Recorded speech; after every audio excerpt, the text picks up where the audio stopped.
Segunda carta do apóstolo Pedro, capítulo 2. Nós estamos caminhando as posições bíblicas na segunda carta.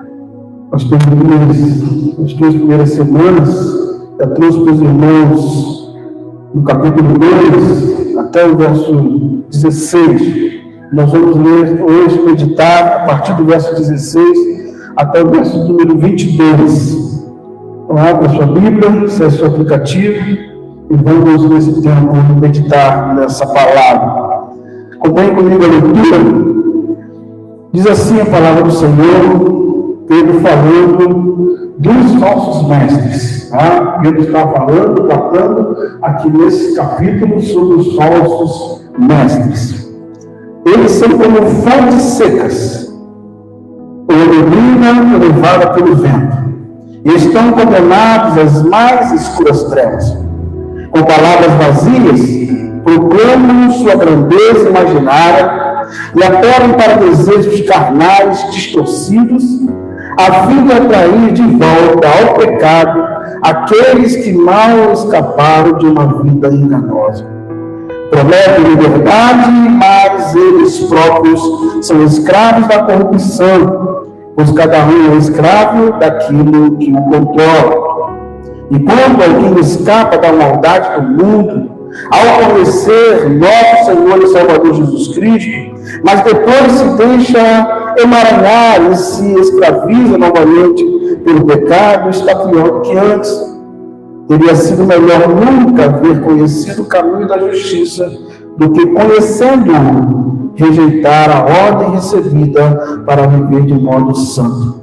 Nele se confirmam os provérbios: o cão volta ao seu próprio vômito e a porca lavada volta a revolver-se na lama. Esse texto que eu acabei de ler está na versão NVT, acabei não anunciando antes, mas é texto da palavra de Deus que nós vamos meditar nesta noite. Feche seus olhos uma vez, eu quero convidá-los a orar comigo mais um tempo. Nós queremos, ó Deus, ouvir a tua voz. Nós queremos, ó Deus amado, ter, ó Deus amado, a sensibilidade e entendimento da tua palavra. Deus, tira aquilo que nos impede, Pai amado. Limpe toda a sujeira, pecado.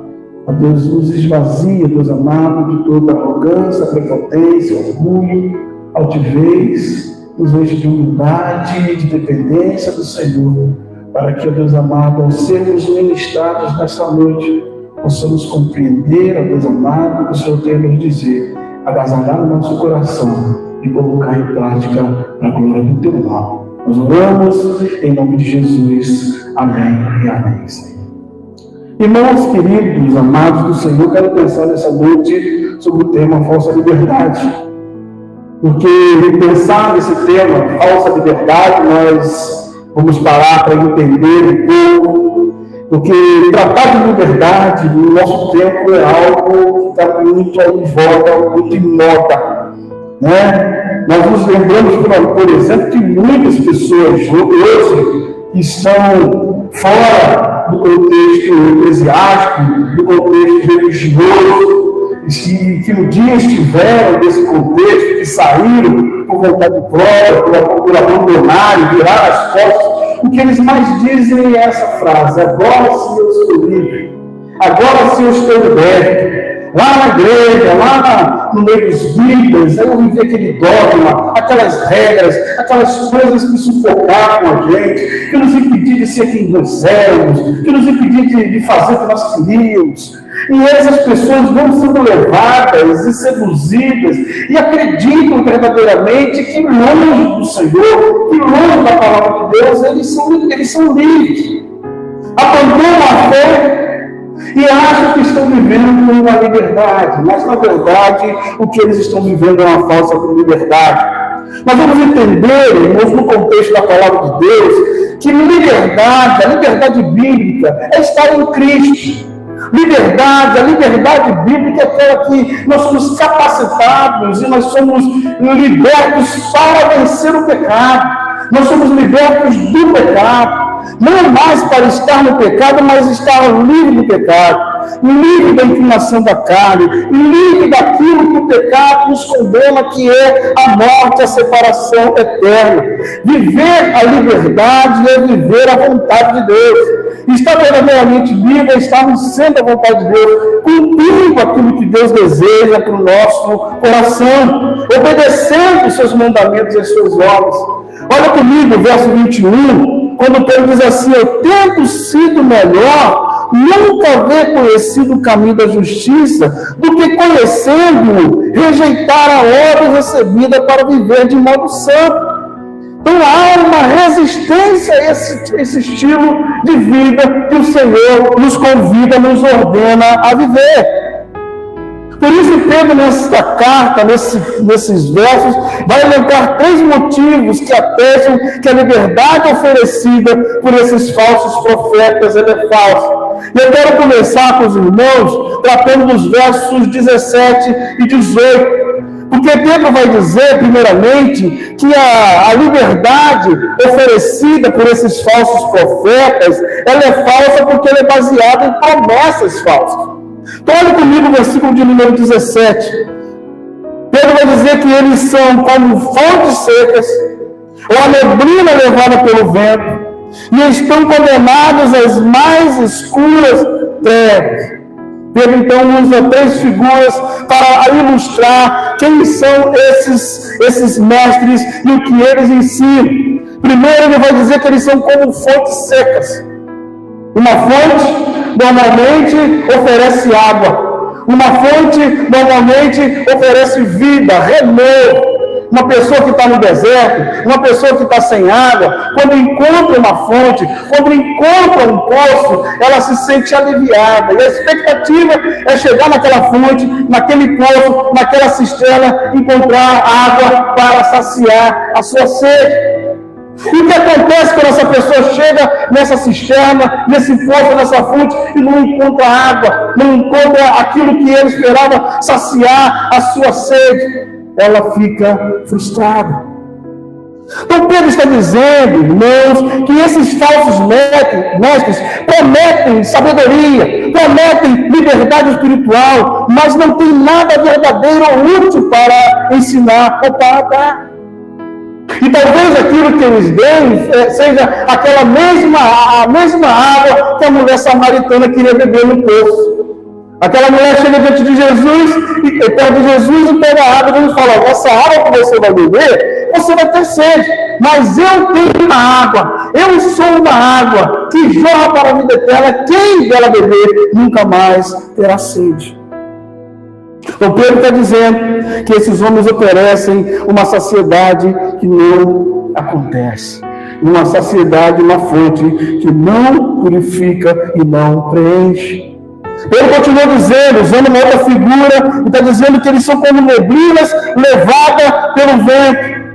O que é neblina, irmão, senão uma coluna de nuvens que mostra para nós instabilidade. Ela é sem direção própria.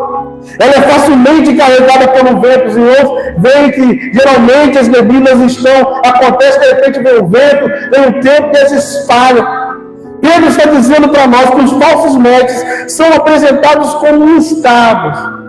Eles são confusos, como alguém que é levado ou que leva outros para o erro, porque espalham confusão, espalham instabilidade. Não há estabilidade na mensagem e nas promessas na vida desses homens. Você pode observar que quando vem, eu estava vendo essa semana um filme chamado O Menino que Descobriu o Vento. Aí mostrava a reação do pai do menino querendo plantar. E quando ele ficava ouvindo o rádio para ver como é que seria a previsão do tempo, ele via bem chuva. E a nuvem aparecia, ele começava a arar a terra e preparar a terra para plantar. Vem chuva! E de repente vem aquela chuva e causa uma grande tempestade e estraga toda a lavoura. E quando aquela nuvem vem e que parece que vai chover, mas não chove. Esses homens são como essas nuvens, que criam grandes expectativas, mas elas são frustradas, porque elas são levadas, elas são como um vento, como uma nuvem no vento que espalha. O que nós precisamos entender, irmãos, que em Jesus encontramos convicção. Em João capítulo 5, versículo 24, Jesus fala assim: ouve a minha palavra e crê naquele que me enviou. Aquele que ouve a minha palavra e crê naquele que me enviou tem a vida eterna. Pedro continua falando desta figura, desses falsos profetas, e ele vai dizer que eles estão condenados às mais escuras trevas. Aqui não é mais uma ilustração no sentido figurado, mas é uma condição, que eles estão condenados às mais escuras trevas. Essa, irmãos, é uma expressão usada para descrever a total ausência de Deus na vida desses homens. Eles diziam que iam conduzir as pessoas até a luz, mas eles não eram da luz. Diziam que ofereceram um caminho correto, uma promessa sólida, mas eles estavam mergulhados em dentro das trevas. Mais escuras trevas se refere a uma punição severa, e talvez esse texto fala daquelas trevas exteriores, onde homens estão sofrendo um afastamento da luz de Deus. O que Jesus fala: eu sou a luz do mundo. Aquele que vem a mim nunca mais andará em trevas. O falso mestre oferece luz, mas ele está em densas trevas. Em resumo, irmãos, Pedro está dizendo nesse versículo que esses falsos mestres parecem prometer algo bom, mas são vazios e enganosos. Eles vivem sem direção, instáveis e levados por seus próprios desejos, estão destinados ao julgamento eterno de Deus, pois causam destruição espiritual a outras pessoas, porque é onde eles estão.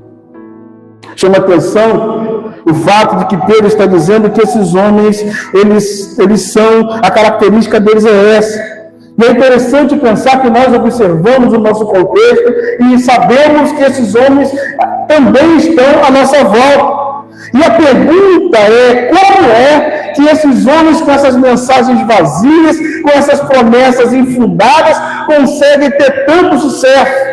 Pedro nos aponta a estratégia que eles usam para arrastar multidões para a sua volta, para os seus templos, para onde eles estão. No versículo 18, então, ele diz assim: com palavras vazias proclamam sua grandeza imaginária e apelam para desejos carnais distorcidos, a fim de atrair de volta ao pecado aqueles que mal escaparam de uma vida egoísta. Então, a primeira estratégia: palavras vazias, mas com muita eloquência, mostrando grandiosidade, falando bonito, prometendo coisas maravilhosas, prometendo coisas esplendorosas, e as pessoas são seduzidas por essas palavras maravilhosas e são arrastadas por eles. Segunda estratégia: eles falam atingindo o coração e a inclinação daqueles seus ouvintes. E é interessante nós observarmos, irmãos, que mesmo nós, depois de convertidos, nós temos inclinação para o mal. Nós temos inclinação para pecar. E é interessante que nós estamos, como servos de Deus, como aqueles que observam a palavra de Deus, em luta todos os dias contra essas inclinações. Mas esses homens são tão astutos que eles conseguem ainda enredar alguns. Então o ganancioso é seduzido na sua ganância. O perverso é seduzido na sua perversidade. O adúltero é seduzido, oferecido uma vida de libertinagem. O corrupto é oferecido uma vida de corrupção. E o discurso é: Deus te salvou, mas você está livre para continuar na sua vida de pecado. O importante é você ser feliz. Essa é a sedução que tem arrastado pessoas para em volta desses falsos mestres, distorcendo a palavra, fazendo promessas e discursos infundados que Deus não prometeu. E eles usam uma terceira estratégia, irmãos, fundamental. Eles vão até aqueles que estão iniciando na fé.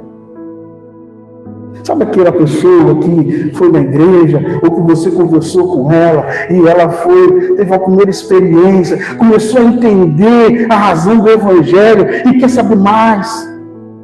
Aquela pessoa que começa numa caminhada. Eu estava lendo um comentário que o autor dizia assim: olha, Eu conheci um jovem que fazia evangelismo numa determinada região. E ele convidava os jovens, as pessoas, para entrar numa sala, ali fazer uma oração, um estudo bíblico. E logo depois que as pessoas eram dispensadas para voltar para suas casas, sempre tinha um estrategista lá fora esperando essas pessoas para abraçar e seduzi-las com suas mensagens, sendo enredadas por mensagens, por palavras doces, por palavras que sedutoras. Então eles têm as estratégias. Por que as pessoas estão à sua volta? Por que as pessoas estão... Por que eles encontram fama? Porque falam o que as pessoas querem ouvir. O apóstolo Paulo falou para Timóteo: olha, pregue a palavra a tempo e fora de tempo, que haverá um tempo em que amontoarão para si doutores segundo as próprias concupiscências, e ouvirão, se darão comichão nos seus ouvidos, e eles então atrairão ou irão atrás daqueles que falam o que eles querem ouvir. E esses falsos mestres sabem disso, e eles aguçam o entendimento, aguçam o desejo, as inclinações das pessoas mais fragilizadas. Cuidado com eles. Eles são ligeiros na conversa mole, nas conversas infundadas, mas a promessa deles é falsa. O apóstolo Pedro continua tratando da falsidade, da liberdade que esses homens oferecem. Ele diz que elas são falsas porque eles são falsos. Versículo 19 e 20, acompanhe comigo. Prometem liberdade, mas eles próprios são escravos da corrupção, pois cada um é escravo daquilo que o controla. E quando alguém escapa da maldade do mundo ao conhecer o nosso Senhor e Salvador Jesus Cristo, mas depois se deixa emaranhar e se escravizar novamente pelo pecado, está pior do que antes. Falsos mestres prometem liberdade, mas nunca foram libertos. Falsos mestres oferecem o sinal deles, que aponta e que Pedro fala por que eles são falsos. Eles eram escravos da própria corrupção. O pastor Elias, no passado, falou das características dos falsos mestres. Eles são escravos da própria corrupção. Eles são escravos da difamação. Eles são licenciosos, eles são rebeldes. Eles pregavam que Jesus Cristo não era Deus, ensinavam heresias, rejeitavam a liderança, rejeitavam as autoridades. E o que se via no comportamento desses homens que se diziam homens de Deus era uma vida totalmente de pecado. Eles não eram livres. Escravo não pode oferecer liberdade a um outro escravo, porque ele é escravo também. Amados, o pecado promete liberdade, mas nós precisamos fugir do pecado, porque é ele que nos escraviza. O autor na carta aos Hebreus, no capítulo 3, versículo 13, ele vai dizer assim: advirtam uns aos outros todos os dias, enquanto ainda é hoje, para que nenhum de vocês seja enganado pelo pecado e fique endurecido. O pecado seduz, o pecado oferece liberdade, o pecado oferece licenciosidade, mas é importante lembrar que ele escraviza. É preciso lembrar, irmãos, que a liberdade vem da palavra de Deus. João capítulo 8, versículo 32, registra a palavra de Jesus dizendo: e conhecereis a verdade, e a verdade vos libertará. A verdade nos libertará. E o que é a verdade? Jesus, na sua oração, no capítulo 17 de João, ele vai dizer, no versículo 17 vai dizer: santifica-os na verdade, a tua palavra é a verdade. Viver, irmãos, a vontade de Deus é ser cada vez mais livres. Porém, viver as mentiras, viver no pecado, absorver as mentiras, é se ver na escuridão, é experimentar dias piores do que os primeiros. Olha o que Pedro fala no versículo 20: E quando alguém escapa da maldade do mundo ao conhecer o nosso Senhor Jesus Cristo, mas depois se deixa emaranhar e se escravizar novamente pelo pecado, está pior do que antes. Jesus não está falando, Pedro não está falando aqui de pessoas que se converteram genuinamente e receberam Jesus como Salvador e Senhor. Esses estão guardados pela mão de Deus. Está falando daquelas pessoas que tiveram experiências, que foram convencidas, que de alguma maneira ainda não absorveram e não entenderam verdadeiramente a essência do Evangelho e não se entregaram para Jesus, estão ali, vivendo o Evangelho, vivendo no meio dos crentes, fazendo o que os crentes fazem, mas ainda não houve uma transformação em seus corações. Essas pessoas estão propícias ao engano. Ele fala: aquele que experimentou o Evangelho, aquele que viveu, que conheceu, que os olhos foram abertos e enxergou a sua situação de pecado e observou e entendeu que Jesus é o Salvador, vira as costas para essa mensagem. O estado dele é pior. São pessoas que lá no mundo estavam vivendo uma vida de perversidade, mas que agora estão na igreja, estão com o Senhor e de repente viram as costas, e quando voltam para lá, eles acabam ficando ainda piores. Eu vou falar porque eu passei por isso, né? Igual uma pessoa que faz dieta, né? Passa um tempo fazendo dieta, emagrece, e depois volta a comer tudo de novo, engorda pior ainda do que estava. Isso aconteceu comigo. Mas é assim, volta mais faminto do que antes. Volta mais faminto do que antes. Esses homens, esses falsos mestres, eram assim. Estavam cheios de corrupção. Conheceram o Evangelho. Andaram, se tornaram mestres. Mas o coração estava cheio de corrupção. E quando voltam, apresentam uma natureza pior do que a anterior. Pedro continua na sua narrativa.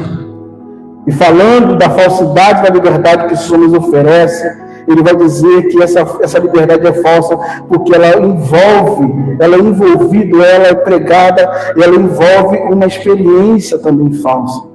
Se a promessa é falsa, se os homens são falsos, a experiência deles também é falsa. Olha os versos 21 e 22. Teria sido melhor haver conhecido o caminho da justiça do que, conhecendo-o, rejeitar a ordem recebida para viver de modo santo. Nele se confirmam os provérbios: o cão volta ao seu próprio vômito, e a porca lavada volta a revolver-se na lama. O que acontece com esses falsos mestres? Esses falsos mestres, irmãos, eles se diziam da luz, se diziam servo de Deus, prometiam coisas de Deus, mas eles não eram transformados. Pedro está dizendo que eles não eram verdadeiramente convertidos. Eles não tinham tido uma experiência real e verdadeira com Jesus Cristo. Tiveram contato com a verdade, mas a rejeitaram.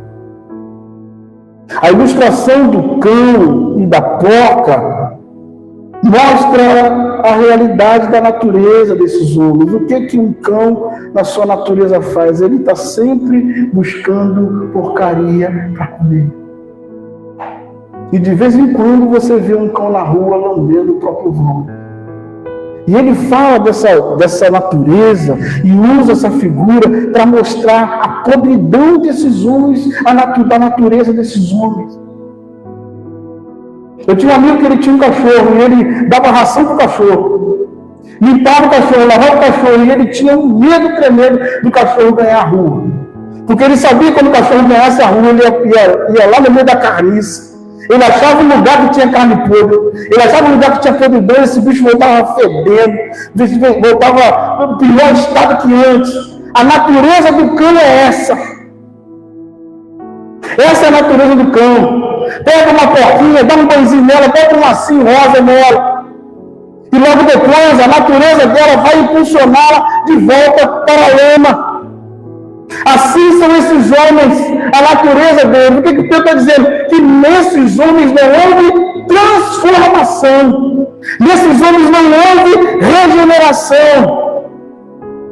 tem ministérios aparentemente bem-sucedidos, mas vive uma vida fora da realidade. Queridos, a verdadeira conversão é a regeneração.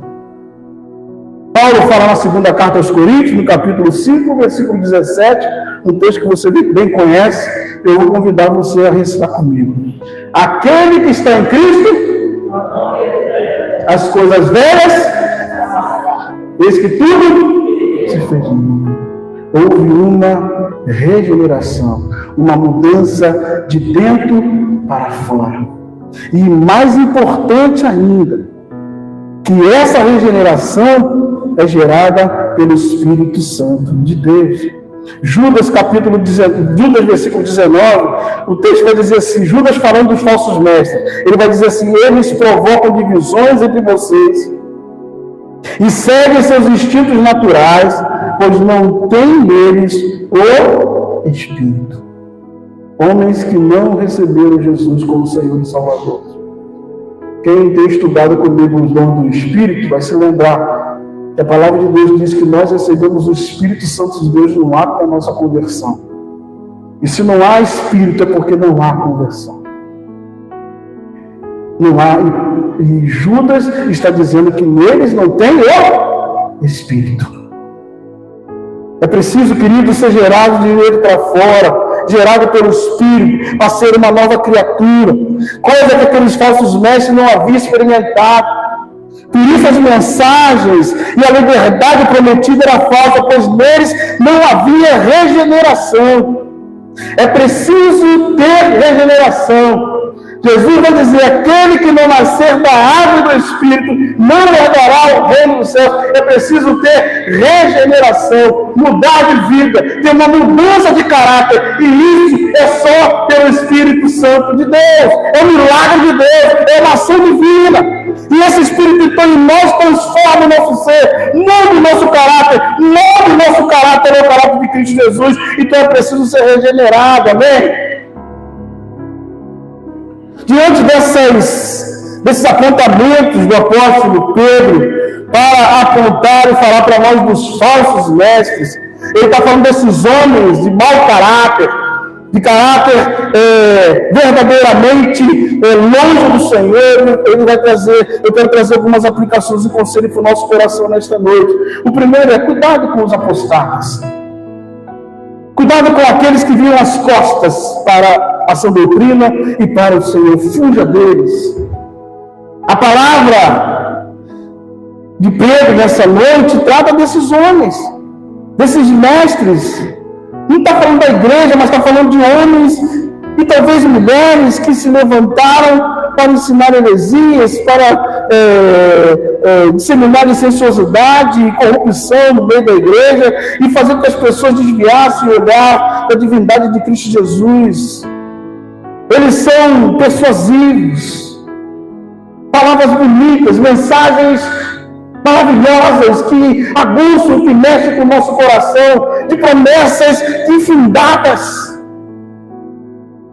falando em nome de Deus, se vestem como Deus, falam como luz de Deus, mas não são de Deus, não têm a Deus, não têm compromisso com o Senhor, eles têm compromisso consigo mesmo. Cuidado com esses homens.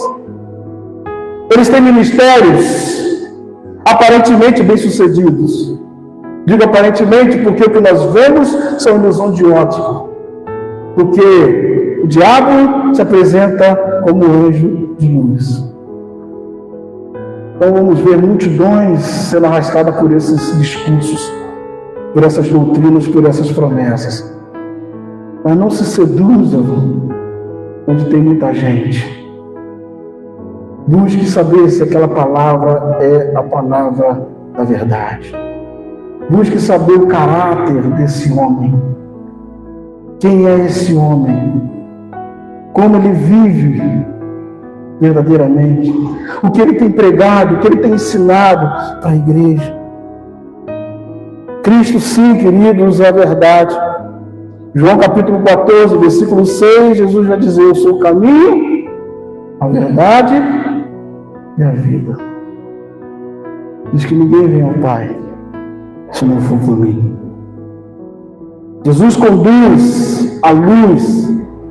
Ele é a verdadeira verdade. Ele é verdadeiramente aquele que liberta. João 8,36, Jesus vai dizer: se verdadeiramente o Filho vos libertar, sereis livres. Quem liberta é o Filho. Quem liberta é Deus. Falsos mestres estão na escuridão, por isso conduzem à escuridão. Falsos mestres são escravizados, por isso conduzem à escravidão. Falsos mestres estão cheios de perversidade, cheios de corrupção, por isso conduzem à corrupção. Mas Jesus, a sua palavra, conduz a vida, a verdadeira liberdade. Cuidado com os falsos mestres. Segundo conselho, analise sua experiência com Cristo. Mas, pastor, você não está falando dos falsos mestres? Sim. Talvez você tenha sido seduzido por um deles. E talvez você esteja achando que está no céu. Talvez você esteja pensando que já está salvo, que é cidadão do reino dos céus. E foi seduzido por uma falsa mensagem, por um falso ensinamento.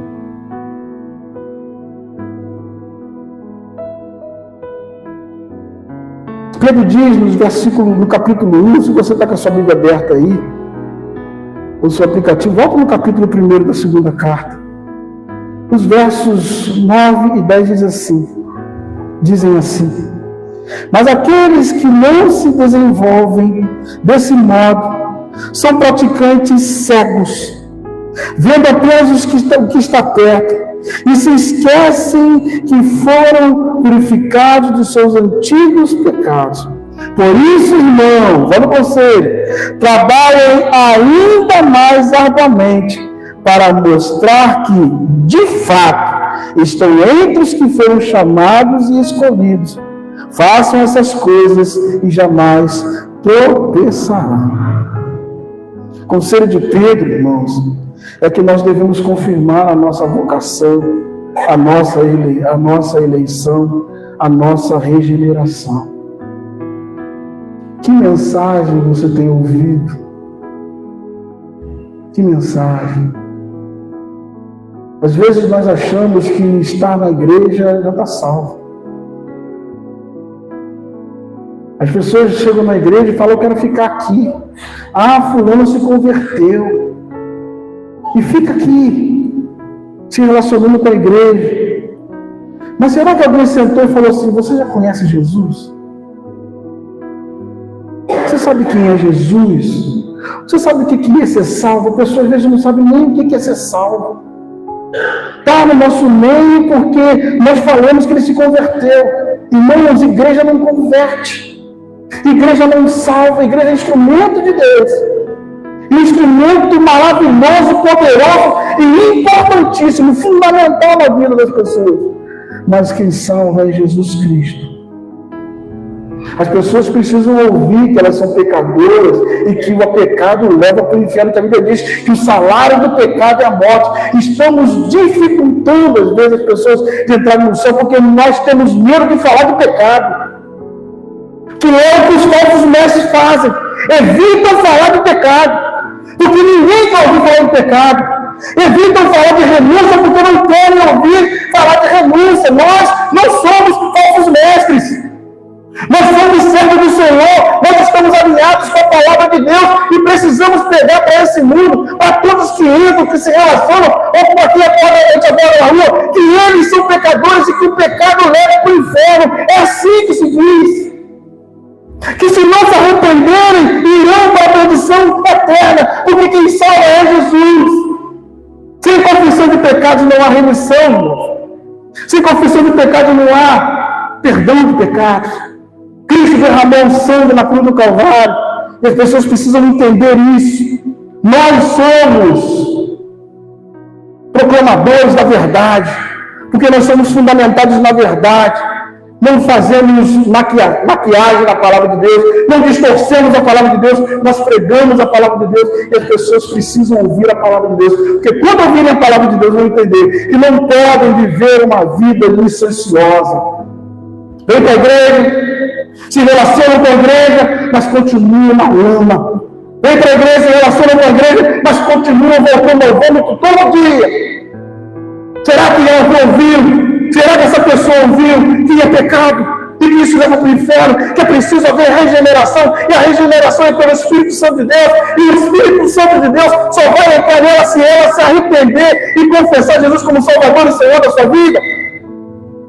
Esse é o papel dos mestres que Deus tem levantado nesse tempo. E a terceira igreja é uma igreja de mestres verdadeiros, amém? Então é isso que nós temos que pregar. É essa verdade, é doendo mesmo. Jesus saiu pregando e disse assim, arrependei-vos e convertei-vos, porque é chegado o reino dos céus. E o reino dos céus só entra arrependidos e convertidos. Eu quero convidar você nesse momento a baixar sua cabeça. E quero dizer para você, meu irmão, minha irmã, analise o seu coração, confie no seu coração aos pés do Senhor. Se você ainda não confessou seus pecados a Jesus, confesse nesse momento. Coloque seu coração aos pés do Senhor e entregue sua vida a Jesus. Eu tenho 20 anos de igreja, mas se você ainda não fez isso, faça isso nesse momento. Você que está novo na fé, cuidado com as palavras bonitas, com as palavras coniventes, aquelas que vão alimentar o teu coração e fazer você ficar seduzido, porque você pode ser crente, ser de Jesus, ir para o céu, mas não precisa de transformação. Se você não for transformado, é porque o Espírito Santo de Deus não está em você. Palavras que querem te agradar, com doutrinas frágeis. Fique firme, estude a palavra para você não ser enganado. Falsa liberdade é um engano perigoso. A verdadeira liberdade está em Cristo e na sua palavra. Nós vamos cantar um canto.